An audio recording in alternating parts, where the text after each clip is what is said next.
Assalamualaikum warahmatullahi wabarakatuh. Selamat pagi, siang, sore, dan ataupun malam. Salam sejahtera bagi kita semua. Salam Om Swastiastu, Namo Buddhaya, salam kebajikan. Halo teman-teman semuanya, perkenalkan nama saya adalah Anissa Rati. Saya adalah salah satu dari mahasiswa Fakultas Universitas 17 Agustus 1945 Samarinda. Jadi, video kali ini saya buat untuk memenuhi tugas dari mata kuliah Kode Etik Psikologi. Jadi, di video ini saya akan membahas tentang kasus Kitty Genovese dan bystander effect. Sebelum kita membahas lebih dalam, sebenarnya siapa sih Kitty Genovese ini? Catherine Susan Genovese, atau yang dikenal dengan nama Kitty Genovese, lahir pada tanggal 7 Juli 1935 di Brooklyn, New York City, Amerika Serikat, dari orang tua Italia Amerika. Ayah yang bernama Vincent Adronil Genovese yang menjalankan sebuah perusahaan memasok by Rich Coat dan Apron, dan Rochelle Lee Petroli yang seorang ibu rumah tangga. Keluarga ini nih tinggal di sebuah rumah petak 4 keluarga di lingkungan kelas pekerja Irlandia dan Italia di Brooklyn. Kitty sempat terpilih menjadi kelas cut-up di antara kelas kelulusannya dari 712 siswa lainnya di sekolah menengah khusus perempuan bernama Prospect High pada tahun 1953. Setelah sekolah menengah, keluarga Kitty pun pindah ke New Canaan, Connecticut, tetapi Kitty memilih untuk tidak mengikut mereka untuk pindah. Kitty yang sangat mencintai kota New York dan sempat bekerja beberapa pekerjaan seperti menjadi sekretaris, pelayan, menjadi hostess, menjadi pelayan bar, dan akhirnya pun tetap di posisi manajer bar di The 11 Hours di Holy Squid. Dia juga ini adalah seorang karyawan yang andal dalam bekerja keras dan juga karena konsisten dalam bekerja dalam 2 shift dan melakukan dengan cukup baik, jadi dia nih dapat penghasilan sekitar $750 per bulannya. Uang yang dia dapatkan ini nih dia tabung untuk membuat sebuah restoran Italia Impiria. Pada 13 Maret 1963, Kitty bertemu dengan seorang perempuan bernama Mary Ann Zilonko di Swing Rendezvous, atau sebuah bar lesbian bawah tanah di Greenwich Village. Pasangan itu pun dengan cepat jatuh cinta dan memutuskan untuk tinggal bersama. Mereka pun menemukan sebuah apartemen di sebuah stasiun Long Island Railroad di Kew Garden, atau sebuah lingkungan di daerah Queens. Jadi apartemen itu adalah sebuah flat lantai 2 yang sudah kuno, salah satu dari 14 unit serupa di gedung 2 lantai dengan etalase di lantai dasar dan apartemen di lantai atas. Kitty yang pada saat itu pulang kerja sekitar jam 3 pagi pada tanggal 13 Maret 1964. Saat itu malam yang dingin dan dia sedang bersemangat untuk bertemu kekasihnya, yang kebetulan pada hari itu adalah hari resmi pertama mereka. Kitty pun memarkir mobilnya di dekat stasiun kereta api dan mulai berjalan ke apartemennya. Yang kebetulan pada saat itu Winston Moseley sedang berkeliaran. Jadi sebenarnya siapa sih Winston Moseley ini?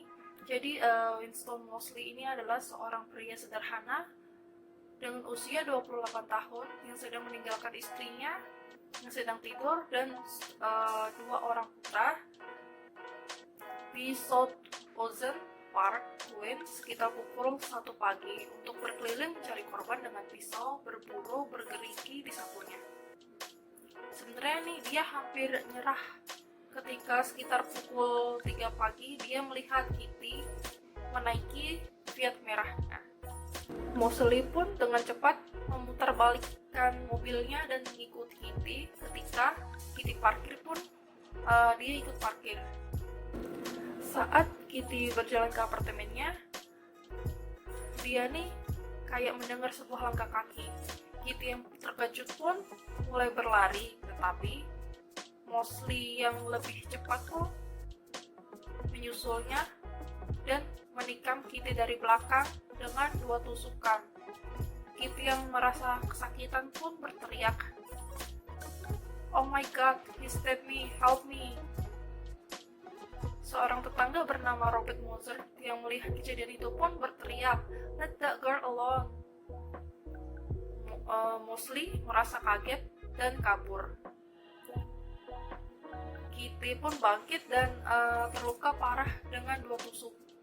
Dengan 2 tusukan, dia pun mencoba masuk ke pintu masuk apartemennya, tempat kekasihnya tidur, tetapi dia pingsan di ruang depan, tepat di dasar tangga. 100 yard atau sekitar 92 meter jauhnya, Mosley sedang duduk di mobilnya. Sebenarnya nih dia awalnya tuh takut, tetapi dia tuh menyadari bahwa polis tidak datang. Dia pun keluar dari mobilnya dan menemukan Kitty sedang berdarah dan ketakutan. Dia pun lanjut menikamnya dan memperkosa Kitty secara brutal. Setelah selesai, dia berdiri, membersihkan dirinya dan mengambil sebesar $49 dari dompet Kitty dan meninggalkan Kitty yang masih hidup tetapi hampir tidak bernapas. Seorang tetangga dan teman Kitty yang peduli bernama Sophie Farrar mendengar keributan itu dan datang membantunya, memeluk dan menghibur Kitty sampai ambulans tiba. Catatan panggilan paling awal, kepolisian tidak jelas dan tidak diberi prioritas tinggi. Insiden itu pun terjadi 4 tahun sebelum kota New York menerapkan sistem panggilan darurat 911. Seorang saksi mengatakan ayahnya telah menelpon polisi setelah serangan awal dan melaporkan bahwa seorang wanita telah dipukuli tetapi bangkit dan berjalan sempoyongan. Beberapa menit kemudian, setelah serangan terakhir, saksi lain bernama Carl Ross menelpon temannya untuk meminta nasihat tentang apa yang harus dia lakukan sebelum memanggil polisi. Kitty pun dijemput dengan ambulans sekitar pukul 4.15 dan meninggal dalam perjalanan ke arah rumah sakit. Segera setelah dan penangkapan kekasih Kitty bernama Mary Ann Zilonko, kekasihnya mengidentifikasikan tubuh Kitty di kamar mayat. Terdapat laporan koroner menunjukkan ada 13 luka tusukan dan banyak luka yang disebabkan pertahanan diri.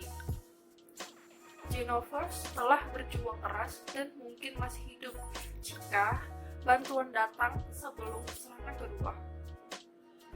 Detektif pembunuhan yang bersemangat untuk menemukan pembunuhnya pun pertama kali mewawancarai kekasih Kitty, Zilonko, tetapi mereka dengan cepat menyatakan kekasihnya sebagai tersangka, meskipun mereka mendesaknya tentang seksualitasnya selama proses tersebut. 6 hari setelah serangan itu, Mosley pun ditangkap dan mengaku telah membunuh 3 wanita yang bernama Annie Mae Johnson, Barbara Kralik, dan yang terakhir Kitty Genovese, serta banyak melakukan perampokan dan pemerkosaan. Mosley yang ditangkap dan diadili pun kemudian dinyatakan bersalah dan dia dijatuhkan hukuman mati pada tanggal 15 Juni 1964, tetapi hukumannya kemudian pun dikurangi menjadi 20 tahun seumur hidup.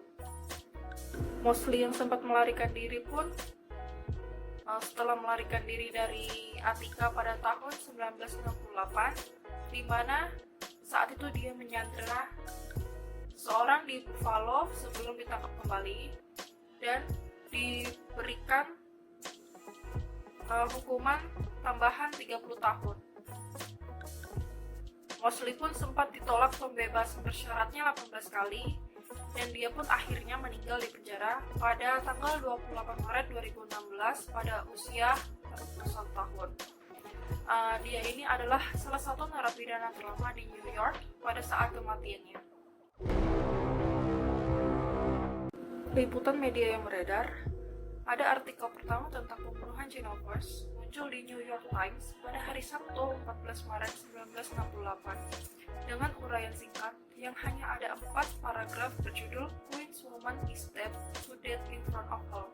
Tapi 2 minggu kemudian, Martin Gansberg menerbitkan artikel dengan tajuk yang berjudul 37 Who Saw Murder Didn't Call the Police.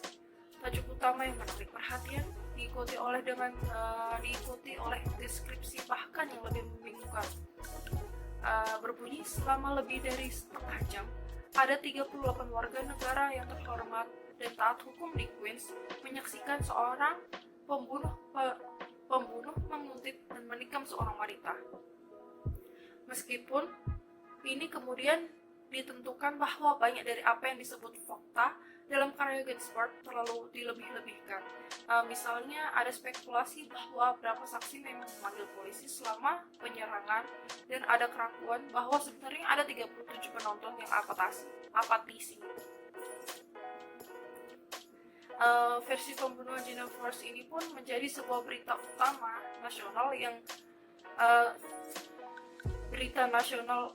utama dan sikap apatisi yang mengganggu seputar peristiwa tersebut memicu debat nasional tentang intervensi bystander, terutama di lingkungan perkotaan.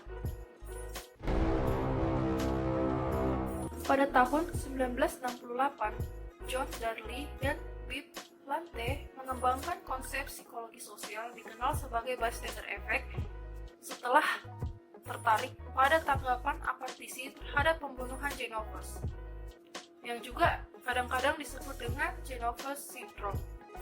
Istilah bystander effect sendiri diambil dari bahasa Inggris, yaitu bystander yang artinya pengamat, sedangkan efek yang berarti pengaruh. Dengan demikian, arti bystander effect adalah pengaruh dari pengamat. Sementara secara istilah, bystander effect sendiri dapat diartikan sebagai sebuah fenomena dalam psikologi sosial di saat seorang mengalami kesulitan sehingga membutuhkan pertolongan namun tidak ada yang membantunya. Orang-orang yang mengetahui kesulitan tersebut hanya mengamati dan tidak berbuat apapun. Mereka juga beranggapan masih ada orang lain yang akan membantu orang yang sedang mengalami kesulitan tersebut. Tapi, orang yang ada di sekitar mereka juga memiliki pemikiran yang sama. Mereka sama-sama berasumsi bahwa bakal ada orang lain yang akan menolongnya.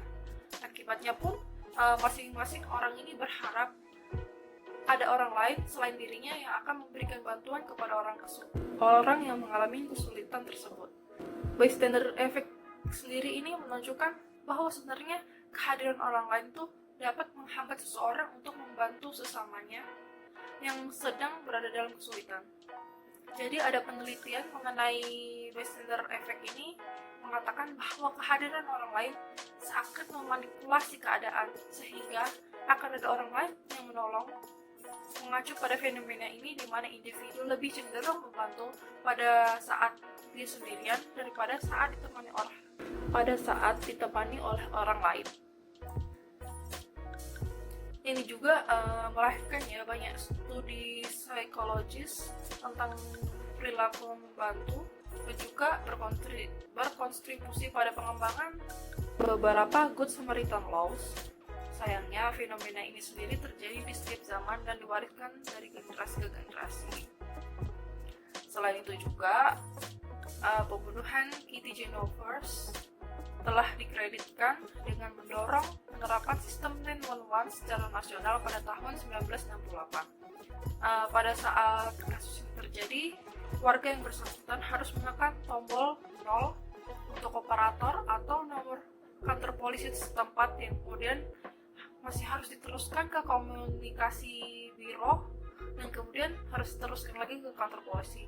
Yang jelas ini merupakan proses yang memakan waktu dan menyebabkan penundaan yang parah. Namun, secara keseluruhan sendiri, pembunuhan Genovese ini telah menjadi semacam kayak perumpamaan modern. The Anatomy of the Parable of the Good Samaritan, according to the Kitty Genovese murder and the social psychology of helping, the parable of the 38 witness. dari Rachel, Manning, Mark Levine, dan Alan Collins tahun 2007. Jadi, yang dapat kita pelajari dari kasus Kitty Genovese dan bystander effect ini sendiri adalah untuk lebih peduli kepada orang lain dan lingkungan sekitar, dan juga untuk saling menolong kepada orang lain. Tapi jika ingin menolong juga nih, kita nggak boleh milih atau menunggu orang lain untuk menolong seseorang. Jadi, jadilah orang pertama untuk berinisiatif untuk menolong ketika orang lain membutuhkan pertolongan. Sekian video penjelasan dari saya. Kurang lebihnya saya mohon maaf. Dan terima kasih untuk teman-teman telah menonton sampai akhir.